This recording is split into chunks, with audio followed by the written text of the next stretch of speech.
Fanndís, byrjum kannski bara þér. Fyrsti landsleikurinn í einhver 5 ár, eða ekki? Jú, passar. Börn og kvartbandasliðið og alls konar.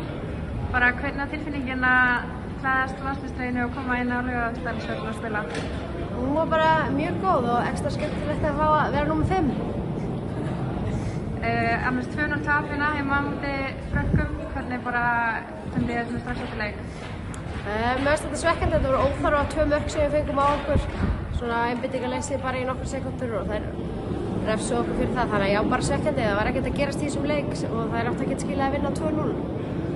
Fáum mikið að tækifærum í fyrri hálfleik og nokkuð alveg mjög góð færi. Ekki svekkjandi að hafa ekki verið búin að setja mark fyrir hálfleikinn? Jú, við hefum getað verið búin að skora 1 eða 2 mörk í fyrri hálfleik og auðvitað er það alltaf svekkjandi ef maður nýtir ekki færi sín en auðvitað erum við að spila á móti Frökkum en við höfum tekið að vera yfir í hálfleik. Þið spilið hérna á nýjum Laugardalsvelli, nýtt gras. Hvernig var grasið? Geggjað, ég hef aldrei spilað á svona góðum Laugardalsvelli áður, þannig að það var bara allt í toppstandi. Svo þið Serbíu í síðasta leik fyrir EM. Hvernig bara leggst framhaldið og ætti ekki að horfa svolítið í EM núna? Ég viðurkenni það kitlaði alveg. Ég var nú kannski komin ekki alveg þangað en núna kitlar það vissulega að taka þátt í því en við verðum bara að bíða og sjá.